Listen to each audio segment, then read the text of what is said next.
Hi, my dear friends and family. Many of you have been asking about the English version. The link to listen in English is available in the description box on the channel. Those who are interested in receiving a copy of the book, you can leave the comment below and we will be gladly send you a free copy. It is also available to read online through the website link provided in the description. In today's video, you can listen to chapter 4. Thank you for taking the time to study and learn about the last day event. Your dedication and support are truly appreciated. God bless you all.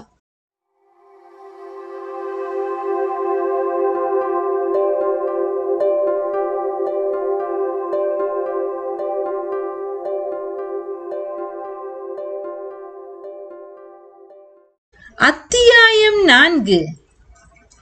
தேவனுடைய கடைசி கால திருச்சபை. தேவனுடைய ஜனங்கள் அவரது கற்பனைகளை கைக்கொள்வர். தரையிலிட்டு மிதிக்கப்பட்ட பிரமாணத்தை உயர்த்தி பிடித்துக் கொண்டும் உலகத்தின் பாவங்களை சுமந்து தீர்க்கின்ற தேவ ஆட்டுக்குட்டியை உலகத்துக்கு காண்பித்துக் கொண்டும் இருக்கின்ற ஒரு சபை பூமியிலே தேவனுக்காக இருக்கின்றது. திறப்பிலே நின்று கொண்டு திறப்பானதை அடைத்து பூர்வ முதல் பாழாய் கிடந்த ஸ்தலங்களை கட்டுகின்ற சபை நிகழ்காலத்திலே உலகத்தில் ஒன்றுதான் இருக்கின்றது. தேவனுடைய கற்பனைகளை கைக்கொண்டு இயேசுவின் விசுவாசத்தை காத்துக் கொள்கின்ற மீதமான ஜனத்தை குறித்து கொடுக்கப்பட்டிருக்கின்ற வர்ணனையை நிறைவேற்றிக் கொண்டிருக்கின்ற அந்த ஒரே ஜனத்துக்கு விரோதமான ஒரு கண்டன குரலை எழுப்பாதபடிக்கு நாம் அனைவரும் ஜாக்கிரதையாயிருப்போமாக. தேவனுடைய நியாய பிரமாணத்தை நிலைநாட்டுவதற்கும் சத்தியத்தை போதிப்பதற்கும் தங்களது திறமைகளில் வேறுதற்கும் இரண்டாவதாக ஒப்பிட முடியாத எல்லாவற்றையும் விட மேம்பட்ட நிலையிலுள்ள ஒரு விசேஷித்த ஜனம், ஒரு சபை பூமியிலே தேவனுக்கண்டு இருக்கிறது. என் சகோதரனே, 7ஆம் நாள் அட்வென்டிஸ்ட் திருச்சபைதான் பாபிலோன் என்று நீ உபதேசித்துக் கொண்டிருப்பாயானால் நீ தவறிழைக்கின்றாய். அவர்கள் இயேசுவை பற்றிய சாட்சியை உடையவர்கள்.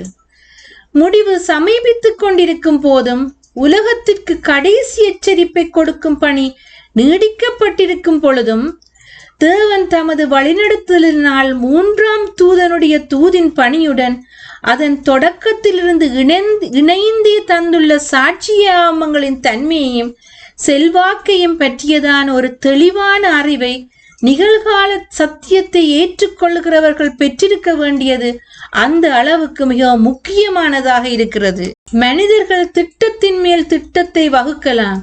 சத்தியத்திலிருந்து மனிதர்களை கவர்ந்து கொண்டு போக சத்துருவானவன் நாடலாம். ஆயினும் சகோதரி ஒயிட் மூலம் கர்த்தர் பேசியிருக்கிறார் என்றும் அவரிடத்தில் ஒரு தூதை கொடுத்திருக்கிறார் என்றும் விசுவாசிக்கிற அனைவரும் இந்த கடைசி நாட்களில் வரப்போகின்ற அநேக வஞ்சகங்களில் இருந்தும் பாதுகாப்பாயிருப்பார்கள். தரிசனங்களை பெறுவதாக சொல்லிக் கொள்கிறவர்கள் எழும்புவார்கள். தரிசனம் தன்னிடத்திலிருந்து வருவதற்கான தெளிவான ஆதாரத்தை தேவன் உங்களுக்கு கொடுக்கும் பொழுது அதை நீங்கள் ஏற்றுக்கொள்ளலாம்.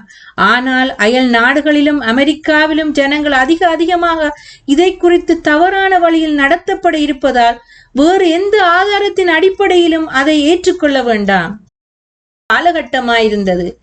அதனோடு 1ஆம் 2ஆம் தூதர்களுடைய தூதுக்களும் தேவனுடைய கற்பனைகளும் இயேசுவின் விசுவாசமும் என்று பொறிக்கப்பட்டிருந்ததான கொடியை விரித்து காண்பித்த 3ஆம் தூதனுடைய தூதின் காரியமும் கூட திகைப்புற செய்கிற நமது கண்களை திறக்கிறதான மாபெரும் நிகழ்வுகளின் ஒரு காலகட்டமாயிருந்தது.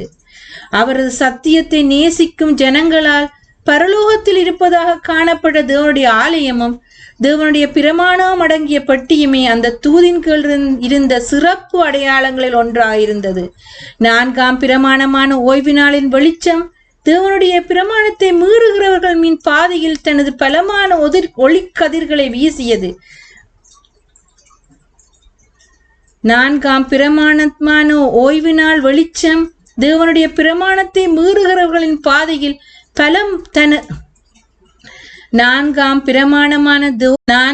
பிரமாணமான ஓய்வு நாளின் வெளிச்சம் தேவனுடைய பிரமாணத்தை மீறுகிறவர்களின் பாதையில் தனது பலமான ஒளிக்கதிர்களை வீசியது.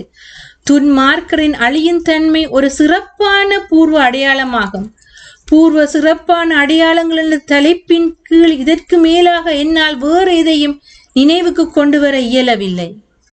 7ஆம் நாள் அட்வென்டிஸ்டுகளின் தனித்தன்மை வாய்ந்த ஊழியம். கர்த்தர் தமது பிரமாணத்தின் களஞ்சியங்களாக நம்மை ஏற்படுத்தி இருக்கிறார். உண்மையான எச்சரிப்புகளுடனும் கடிந்து கொள்ளுதலுடனும் ஊக்கத்துடனும் மற்றவர்களுக்கு கொடுக்கப்பட வேண்டிய புனிதமான நித்தியமான சத்தியத்தை அவர் நம்மிடம் ஒப்படைத்திருக்கின்றார். 7ஆம் நாள் அட்வென்டிஸ்டுகள் தனி சிறப்பு வாய்ந்த ஒரு ஜனக்கூட்டமாக, உலகத்திலிருந்து பிரிக்கப்பட்டவர்களாக தேவனால் தெரிந்து கொள்ளப்பட்டிருக்கின்றார்கள். சத்தியம் என்னும் மாபெரும் சம்மட்டியை கொண்டு அவர்களை உலகமாகிய கல் சுரங்கங்களிலிருந்து வெட்டியெடுத்து தன்னுடனான தொடர்புக்குள்ளாக கொண்டு வந்திருக்கிறார். அவர்களை தமது பிரதிநிதிகளாக ஏற்படுத்தி இரட்சிப்பின் கடைசி ஊழியத்தில் தமது தூதுவர்களாக இருக்கும்படி அவர் அழைத்திருக்கிறார். அழிவுக்குரியவர்களிடம் நம்பி கொடுக்கப்பட்டவைகளிலே மகா பெரியதான சத்தியத்தின் பொக்கிஷமும் தேவனால் மனிதனுக்கு அனுப்பப்பட்டவைகளிலே மிகவும் பக்தி வினயமான மற்றும் அஞ்ச தகுந்ததுமான எச்சரிப்புகளும் உலகத்துக்கு கொடுக்கும்படி அவர்களிடம்தான் ஒப்படைக்கப்பட்டிருக்கின்றன. விசேஷித்த விதமாக 7ஆம் நாள் அட்வென்டிஸ்டுகள் உலகத்தில் காவற்காரர்களாகவும் ஒளி காட்டுகிறவர்களாகவும் நியமிக்கப்பட்டிருக்கிறார்கள். அழிந்து கொண்டிருக்கின்ற உலகத்திற்கான கடைசி எச்சரிப்பு அவர்களிடம்தான் நம்பி கொடுக்கப்பட்டிருக்கிறது. தேவனுடைய வார்த்தையிலிருந்து ஆச்சரியமான ஒளி அவர்கள் மேல் பிரகாசித்துக் கொண்டிருக்கிறது. 1ஆம் 2ஆம் மற்றும் 3ஆம் தூதனுடைய தூதுகளை பறைசாற்ற வேண்டிய மிகவும் பக்தி வினயமானதும் முக்கியத்துவம் வாய்ந்ததுமான ஒரு பணி அவர்களுக்கு கொடுக்கப்பட்டிருக்கிறது. அதைவிட அதிக முக்கியத்துவம் வாய்ந்த பணி வேறொன்றும் இல்லை. அவர்களது கவனத்தை திசை திருப்பக்கூடிய வேறொன்றையும் அவர்கள் அனுமதிக்க கூடாது. 7ஆம் நாள் அட்வென்டிஸ்ட் சபை நிறுவப்பட்டதற்கான காரணங்கள். நமது எண்ணிக்கை அதிகரித்த போது ஸ்தாபனம் போன்றதொரு அமைப்பு இல்லாவிடில் அங்கு மாபெரும் குழப்பம் விளையும் என்பதும், ஊழியத்தை வெற்றிகரமாக முன்னேறி கொண்டு செல்ல முடியாது என்பதும் தெளிவான காரியமாகும். ஊழியத்துக்கு ஆதரவளித்து தாங்குவதற்கும் புதிய இடங்களில் பணியை முன்னேற்றி செல்வதற்கும் தகுதியற்ற அங்கத்தினவர்களிடமிருந்து சபைகளையும் ஊழியத்தையும் பாதுகாப்பதற்கும் சபை சொத்துக்களை நிர்வகிப்பதற்கும் அச்சகத்தின் மூலம் சத்தியத்தை வெளியீடு செய்வதற்கும் மற்றும் பல நோக்கங்களுக்காகவும் ஸ்தாபனம் மிகவும் இன்றியமையாததாக இருந்தது. சபையிலே ஒழுங்கும் முழுமையான கட்டுப்பாடும் இருக்க வேண்டியதற்கு ஸ்தாபனம் அத்தியாவசியம் என்ற வெளிச்சம் தேவனுடைய ஆவியினாலே அருளப்பட்டிருந்தது. அண்ட சராசரம் முழுவதிலும் உள்ள தேவனுடைய கிரிகைகள் எல்லாம் ஒழுங்கும் கிரமமும் வெளிப்படையாக காணப்படுகின்றன. ஒழுங்கு என்பது பரலோகத்தின் பிரமாணமாகும். பூமியில் உள்ள தேவனுடைய ஜனங்களின் பிரமாணமும் அதுவாகவே இருக்க வேண்டும். ஸ்தாபனம் என்பது எப்பொழுதும் அத்தியாவசியமானது. சபைகள் ஒழுங்கினை கடைபிடித்து அதனை நடைமுறைப்படுத்தக்கூடிய வகையில் முறைப்படுத்தப்படவில்லை எனில் எதிர்காலத்தை குறித்து நம்புவதற்கான ஒன்றும் அவைகளுக்கு இருக்காது. போலியான புரட்சிகளை தடுப்பதற்கும் தேவனுடைய வார்த்தையினால் அங்கீகரிக்கப்படாத உரிமை கோருதல்களை தவறென்று நிரூபிப்பதற்கும் மாபெரும் வல்லமையாக விளங்கக்கூடிய ஒரு முழுமையான ஸ்தாபனம் அத்தியாவசியப்படுகிற வேளையில் இந்த ஜனங்களிடையே உட்புகுந்து ஊழியத்தை சீர்குலைக்கின்ற நமது முயற்சிகளில் சாத்தான் வெற்றி பெறுவானேயானால் அவன் எவ்வளவு மகிழ்ச்சி அடைவான். ஞானமாகவும் ஜாக்கிரதையான உழைப்பாலும் உருவாக்கப்பட்டிருக்கின்ற ஸ்தாபனத்தின் அமைப்பும் ஒழுங்கும் உருக்குலைந்து போகாதபடிக்கு அதன் கயிறுகளை நாம் சரியான அளவில் பிடித்திருக்க வேண்டியது அவசியமாயிருக்கிறது. இப்போதைய காலத்துக்குரிய ஊழியத்தை கட்டுப்பாட்டுக்குள் வைத்துக்கொள்ள வாஞ்சிக்கின்ற ஒழுங்கற்ற சக்திகளுக்கு அனுமதி வழங்கப்படக்கூடாது. முடிவு காலத்தை நாம் நெருங்கும் வேளையில் ஒவ்வொரு தேவனுடைய பிள்ளையும் மதம் சார்ந்த எந்த ஸ்தாபனத்தையும் சாராமல் தன்னிச்சையாக செயற்படுவார்கள் என்ற கருத்தை சிலர் பரப்பி இருக்கின்றார்கள். ஆயினும் ஒவ்வொரு மனிதனும் தன்னிச்சையாக செயற்படுதல் என்னும் அப்படிப்பட்ட ஒரு காரியம் இந்த பணியில் கிடையாது என்று கர்த்தரால் நான் அறிவுறுத்தப்பட்டிருக்கிறேன். கடைசி நெருக்கடியை நாம் நெருங்கும் பொழுது செயலில் ஒத்துசைவு மற்றும் ஒழுங்கு காணப்பட வேண்டிய அவசியமில்லை என்று எண்ணுவதற்கு பதிலாக இதற்கு முன்பு இருந்ததை காட்டிலும் மிகவும் ஒழுங்கும் கிரமமுமாக நாம் காணப்பட வேண்டும். தேவனுடைய திருச்சபையின் விசேஷித்த அதிகாரம். தேவன் தமது சபைக்கு விசேஷித்த அதிகாரத்தையும் வல்லமையையும் அளித்திருக்கிறார். அதை அவமதிப்பதாலும் அலட்சியம் செய்வதாலும் ஒருவனும் நீதிமானாக்கப்படுவதில்லை. அப்படி செய்யும் போது அவர் தேவனுடைய சத்தத்தை அலட்சியம் செய்கிறார். வானத்தின் கீழே மிக உயர்ந்த வல்லமையை தேவன் தமது திருச்சபைக்கு அளித்திருக்கிறார்.